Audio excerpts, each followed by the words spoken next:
नमस्कार, सहेज किचनमध्ये आपल्या सर्वांचे खूप खूप स्वागत आहे।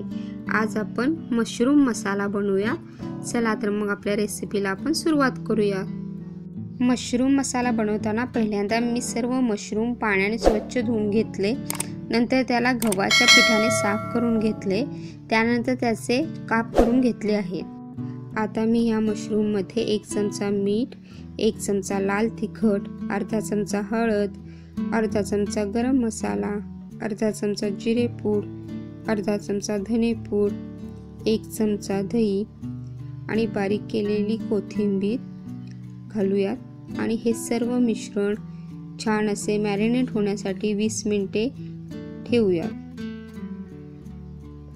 त्यानंतर एका मिक्सरच्या भांड्यामध्ये बारीक केलेले टोमॅटो, 10-12 लसणाच्या पाकळ्या, थोडे आले, 2 हिरव्या मिरच्या, थोडीशी कोथिंबीर, 1 चमचा लाल तिखट, अर्धा चमचा हळद, अर्धा चमचा मीठ, पाव चमचा धने पूड, पाव चमचा जिरे पूड, पाव चमचा गरम मसाला घालून ह्याची बारीक पेस्ट तयार करून घेऊयात।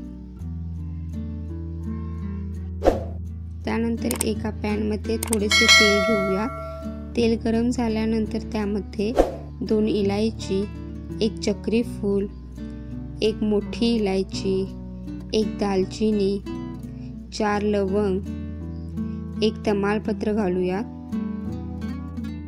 त्यानंतर यामध्ये कांद्याची पेस्ट घालूयात, अर्धा चमचा मीठ, 1 चमचा लाल तिखट आणि जी आपण टोमॅटो, लसूण आणि सर्व मसाले घालून पेस्ट तयार केली होती ती घालून घेऊया।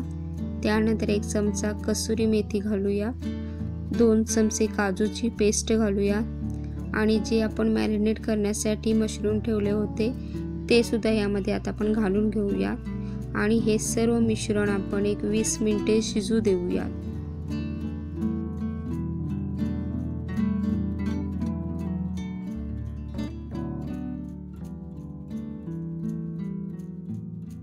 अशा प्रकारे धाबा स्टाईल आपला मशरूम मसाला बनवून तयार झाला। तुम्ही नक्कीच ट्राय करा आणि माझ्या चॅनलवर नवीन असाल तर चॅनलला सबस्क्राइब करा, लाईक करा आणि शेअर करा।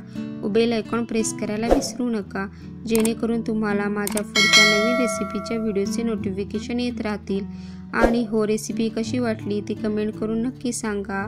चला तर मग पुन्हा भेटू। धन्यवाद।